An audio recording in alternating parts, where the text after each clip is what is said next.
47 में विभाजन हुआ। पहले विभाजन के बाद में एक बात कहना चाहूँगा यहाँ पर, वो इम्पॉर्टेंट ये है जिसको विभाजन कहा जा रहा है। अभी हम लोग बाहर जिक्र कर रहे थे कॉफ़ी शॉप में खड़े होकर के कि हिंदुस्तान का बंटवारा हुआ, जिन्ना ने बंटवारा करवा दिया। सब जिस नज़र से इस बंटवारे को देखते हैं, ये बंटवारा नहीं है। कैप्टन रिजवी के लैंग्वेज में है, वर्ल्ड का फर्स्ट सबसे बड़ा लैंड स्कैम था ये विभाजन नहीं है। कैप्टन रिजवी के वर्ड्स में है, जो मैंने इस पर स्टडी करी है, वो विभाजन नहीं था। मुसलमानों के लिए देश नहीं मांगा गया था। मिस्टर जिन्ना ने ये बड़े land scam, international first land scam था जिसको उन्होंने एग्जीक्यूट किया मुस्लिम महाराजाओं के कहने के ऊपर। मैं एग्जांपल देता हूं, तो उसके बाद में 370-35 ए पे आ रहा हूं। हमारे लखनऊ के आसपास अवध रीजन के अंदर काफ़ी मुस्लिम स्टेट हैं, अभी भी उनके रूट्स हैं। एक महाराजा ने क्या किया, 4 भाई, इन पे दबाव डाला कि भाई मुसलमानों के लिए अलग स्टेट ले लो, मुसलमान वहाँ आराम से रहेगा। वो करता क्या था राजा कि भाई वो पेशावर में पख्तूनों के साथ ट्रेड कर रहा था। ज़मीन ऐसे पड़ी थी बैरन माँ काफ़ी, इस जमींदार लोगों की नज़रें होती थी ऐसी प्रॉपर्टी के ऊपर। इंडस रिवर का किनारा जो कहते हैं, बड़ी बड़ी जगहें उन्होंने इस पर बैठक करी। और मिस्टर जिन्ना की डेट मुझे याद नहीं है, लखनऊ विजिट भी करी थी उन्होंने। और उसमें 4 स्टेट हैं, राजा भटवा मऊ, राजा सलेमपुर, राजा महमूदाबाद, आप जरूर जानते हैं इस स्टेट्स को, और राजा तिरवा। इन लोग बैठकर बैठक करी। उनका भाई ऐसा है कि एक एक भाई को वहाँ भेज दो, जब विभाजन होगा ना तो यहाँ के बदले वहाँ मिल जाएगा। मान लीजिए 4,000 हेक्टेयर लैंड इनके पास है, जो भी है, मैं उसका नंबर नहीं जानता हूँ। तो एक भाई ने जाकर वहाँ क्लेम कर लिया, भाई पाकिस्तान हमारी तो वहाँ स्टेट थी, हम यहाँ आ गए, हमको उतनी दे दी जितनी इंडिया में थी। जूनागढ़ के राजा ने भी यही किया था। इन लोगों ने सबने जाकर रियासतें वहाँ बना दी, और ये बिल्कुल विभाजन के लिए प्रेशर भी डाला। और उनके बैरेट लॉ थे जिन्ना साहब, समझदारी उन्होंने करी शायद यही कि राजाओं को साथ ले लो। राजा फंड करते थे इनको। भाई अगर आप देखिए जिन्ना साहब के साथ कोई बैक में देखिएगा तो आपको कोई नज़र, कोई पास का भी कोई मुस्लिम लीडर उस पीरियड में नज़र नहीं आएगा जिन्ना के साथ कोई चल रहा हो। उस पीरियड में डॉक्टर राम मनोहर लोहिया, अब बाबा भीमराव अम्बेडकर हो गए, अब नेहरू हो गए, जितने थे कोई ना कोई उनका आपको साथ नजर आता। लेकिन जिन्ना अकेले थे, क्योंकि महाराजा पिक्चर में नहीं आते थे, महाराजा पीछे रहते थे, शाम को दावतें करते थे और बैठ के पाकिस्तान बनाने का फैसला करते थे। चलिए कट। इन्होंने आज भी वहाँ पर जाइएगा तो रियासतें आज भी है, वहाँ डेमोक्रेसी या ऐसा नहीं कुछ है जैसा भारत के अंदर हुआ है।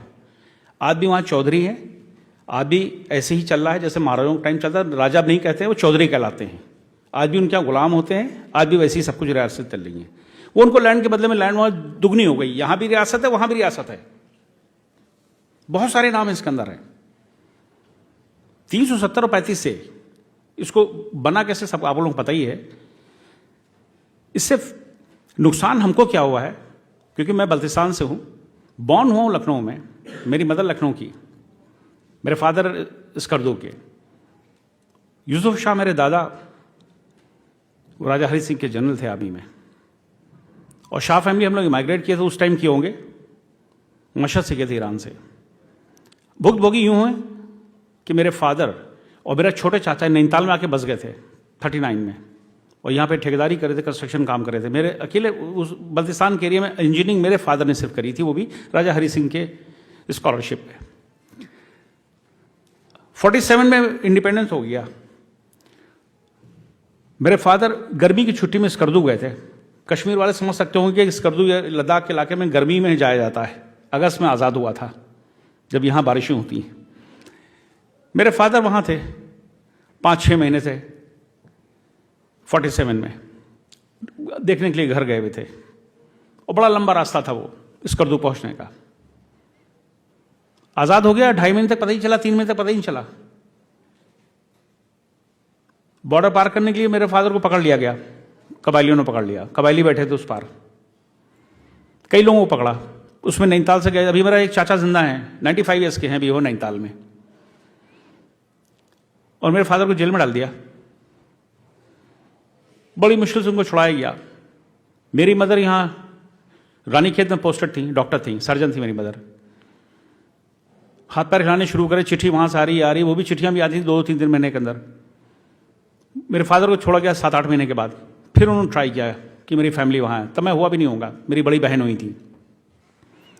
फिर उनको जेल में डाल दिया गया।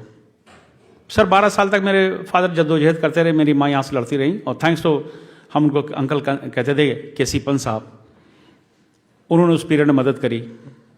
मेरे फादर वहाँ से लाए गए 12 साल के बाद सर। वो 12 साल जो हमारे बहन भाइयों ने झेला, और वो हम बता नहीं सकते हैं, वो दर्द हमारे दिल में छुपा हुआ है। और 370-335 से के अंदर, ये तो स्टोरी हो गई, कहानी हो गई हमारी, इसलिए मैं इमोशनल हूँ आज। मैं बताया नहीं कि मैं उस वहीं वादियों में घूम रहा था इस वक्त, और जो दर्द कश्मीरियों के साथ हुआ है, जो कबायली आए हैं 47 के अक्टूबर में, if I am not wrong sir, जो उन्होंने जुल्म ढाए थे वो बात अलग है, लेकिन जो वहां से निकल करके आए जो कश्मीरी पंडित थे, और उसके अंदर जैसे मुझे बताया गया, मैं जम्मू के प्रोग्राम में था, बताया कि ऐसे मुस्लिम भी थे जो वहां से भाग निकले जब उन्होंने कबायलियों ने हमला किया, वो जम्मू में आके बस गए, और उनको अभी तक के हक नहीं मिला जो भारत सरकार को उनको देना चाहिए था, क्योंकि वो कश्मीरी थे। 370-35 से उसका रोड़ा बनता रहा उनके लिए, ना तो उनको नेशनलिटी मिली, ना उनको पूरा हक मिला। और साथ ही साथ जो हमारे कश्मीरी रह रहे थे कश्मीर के अंदर, श्रीनगर की वैली के अंदर थे, जब उन्होंने वहां से निकलना शुरू किया, उनको निकाला गया, उनके साथ जातियां की जुल्म किया गया, इंतहा खत्म कर दी गई उनकी, मतलब दुनिया की सारी इंतहा खत्म कर दी गई। आप देखिए कि कार्बन कॉपी जो है पैलेस्टाइन और कश्मीरी, इन लोग कहीं से डीएनए मिलता है। मैं कश्मीरियों की बात नहीं कर रहा हूं, मैं कश्मीरी मुस्लिम की बात कर रहा हूं। परसों एक टेलीविजन में प्रोग्राम में हो रहा था, मैंने यही बात कही थी कि आप डीएनए टेस्ट करा लो, ये कहीं ना कहीं वहीं से आया हुआ है। हम जिद किए हुए हैं कि हम राम मंदिर की जगह नहीं छोड़ेंगे। तो 370-35 से में कहानी ये हुई कि हमको जो वहां से लोग आए, मैं मेरी सोच है, मैं जिसको यहाँ पे रख रहा हूँ पटल के ऊपर, आप इसको डिबेट में कैसे लीजिए मैं नहीं जानता, लेकिन मैं ये जानता हूँ कि भारत सरकार को उसी टाइम जब ये लोग आए थे, 65-70 हज़ार होंगे जब आए थे मुजफ्फराबाद से, मेरे ख्याल अब लाखों में हो चुके, 7-8 लाख जैसा मुझे बताया गया है, और उनको हक नहीं दिया गया, बल्कि और उसमें जो बाहर से कश्मीरी हटाए गए, भगाए गए, जुल्म किया गया, वो भी भारत में चले आए। जब कश्मीरी मुसलमान अपने को कश्मीरी कहता है, ये आया कहां से? नहीं, इनके पीछे हिस्ट्री देखिए जाकर के, ये कितने साल पहले कश्मीरी कश्मीर का कैसे हो सकता है? वो कश्मीरी पंडित या शंकराचार्य, वो देवभूमि है, आज की नहीं है। आप कोई भी वेद उठा के पढ़ लीजिए, आप वहां पे शंकर जी का भी वास हुआ था। वहां कैलाश पर्वत से पहली बार जब नीचे आए थे भगीरथी के बाद, मैंने जहां पढ़ा है, वो पता नहीं गलत सही है, कि शंकर जी पहले कश्मीर वैली के अंदर आए थे। तो मुसलमान वहां का कैसे कश्मीरी मुसलमान कैसे हो सकता है? कैसे हो सकता है? अब इसमें पठान जाके कहीं रहने लगे, जाकर के एक शहर के अंदर, कहीं ये पठानों का है, शिया रहने लगे तो शियों का है। तो कश्मीरी वैली को आपने हाईजेक कर लिया, और 335 धारा अभी आप जिक्र कर रहे थे कि भारत के लोग जानते नहीं है, इसको तो हटा देना चाहिए। 6 मंथ के लिए थी सर, ये जस्ट 6 मंथ के लिए। इसमें किसी सुप्रीम कोर्ट की जरूरत नहीं, इसमें पार्लियामेंट की इसमें जरूरत नहीं थी। इसके अंदर एक्स प्रेसिडेंट ऑफ इंडिया का एक लेटर जारी करना था कि नल एंड वाइड, जैसे कि पहले आदेश दिए गए थे। 6 मंथ उसकी वैलिडिटी थी, प्रेसिडेंट ऑफ इंडिया दिया था, बाबू राजेंद्र प्रसाद जी मरहूम ने दिया था, तो उसको खत्म कर सकते थे। इसके ऊपर इतने ज्ञानी लोग यहाँ बैठे हुए हैं, हमारे बैठे हैं, पंडित जी बैठे हुए हैं, और ये सब लोग बोलते रहते हैं। मैं इनके सामने तुच्छ हूँ, बिल्कुल बोल नहीं सकता जिस सब्जेक्ट के ऊपर बोलते हैं। लेकिन ये दर्द है बल्तिस्तान के लोगों का। मैं यहाँ पे जाते जाते एक बात कहना चाहूँगा कि हमारे गांव के लोग, उस वैली के लोग, आज भी हिंदुस्तान की फौजों का इंतजार कर रहे हैं सर। मैं गया हूं सर, 3 महीने में स्कर्दो में रहा हूं। मैं पहला आज़ादी के बाद का पहला, आप मुस्लिम कह लीजिए, आप शिया कह लीजिए, आप बल्तिस्तानी के लिए कोई वर्ड इस्तेमाल करिए, हिंदुस्तानी के लिए तो ज़्यादा अच्छा लगेगा। पहला हिंदुस्तानी गया हूं आज़ादी के बाद, और आखिर उसका उन्होंने बैन कर दिया। इस्लामाबाद से कोई फ्लाई करके जा नहीं सकता। वीज़ा मेरा इस्लामाबाद का था, और उसके बाद मैं स्कर्दू पहुंचा हूं। 3 महीने रहा हूं अपने रिश्तेदारों घरों में। मेरी ताई, मेरी बड़ी भाभियां 10-10 रोटी, वहां की मोटी रोटी होती है, उसको ठलटक कहते हैं हमारी भाषा में, इतनी बड़ी मोटी होती है। हर घर में 10 रोटी बनाई जाती है आज भी। वो 10 रोटी इसलिए बनाई जाती है, वो हिंदुस्तानी फौजें आएंगी ना, यहां भूखी न रहें, उनका इंतजार हो रहा है सर। मेरा चाचा का लड़का पोस्टमैन था गोलगांव का, आजादी से पहले। उस टाइम वो पोस्ट ऑफिस में पहले पंजाबी में लिखा होता था, पोस्ट ऑफिस हिंदी में लिखा होता था, फिर इंग्लिश में लिखा होता था, ये 3 लैंग्वेज थी। तो जब भी वो बोर्ड होता था उसके ऊपर सफेद पेंट लगा दिया था, तो उस टाइम का आजादी से पहले का। सर जब मैं अभी गया था, बोर्ड आज भी लगा हुआ है, उसको बदला नहीं किसी ने, पोस्ट ऑफिस बदल गया लेकिन बोर्ड हिस्टोरिकल है। वो बात अलग है, हिंदी वो गुरुमुखी में जो लिखा था वो थोड़ा सा टेढ़ा मेढ़ा हो गया है। आप हैरान रहेंगे इस स्कर्दू के बारे में। मैं यहाँ पे देखिए, हम 370 चक्कर क्या है कि 370-35 का मुझे नहीं मालूम है क्या बेनिफिट लद्दाख वालों को मिल रहा है, लेकिन हम सबसे ज्यादा हम भी भुगतभोगी, जैसे कश्मीरी भुगतभोगी। ये बात मैंने भी बहुत जगह कही भी है, वो आवाज उठाई भी है कि साहब इसको 3 भागों में कर दो। आप लद्दाख को बल्तिस्तान, करगिल रीजन को अलग कर दीजिए, कश्मीर को आप स्टेट बना दीजिए और जम्मू को अलग स्टेट बना दीजिए।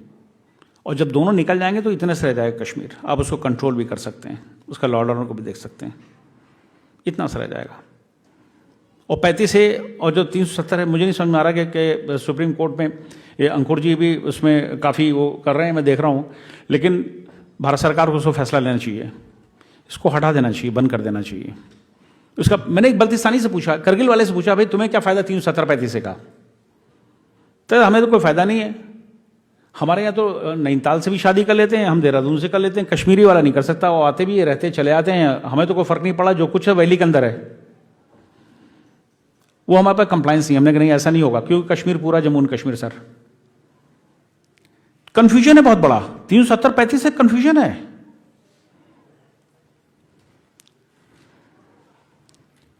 मैं बात को लंबी नहीं करना चाहता हूं, ये सब्जेक्ट ऐसा, टॉपिक ऐसा था कि मेरे फादर के आने के बाद उनकी डेथ हो गई थी, मैं 5 साल का था। वो दर्द हम आज भी झेल रहे हैं, और हम लड़ाई में, इस जंग में कश्मीरियों के साथ हैं सर। 35 को हटना चाहिए, 370 को हटना चाहिए, और 3 भागों में बांट देना चाहिए। यूनियन टेरिटरी बनाइए करगिल और लद्दाख रीजन को, कश्मीर को एक अलग स्टेट बनाइए, जम्मू को एक अलग स्टेट बनाइए। भारत सरकार से हमारी मांग है, और इस डायस से भी कहना चाहूँगा, कोई मुझसे गलती हो गई हो, मुझसे त्रुटि हो गई, इसके लिए मैं क्षमा चाहूँगा।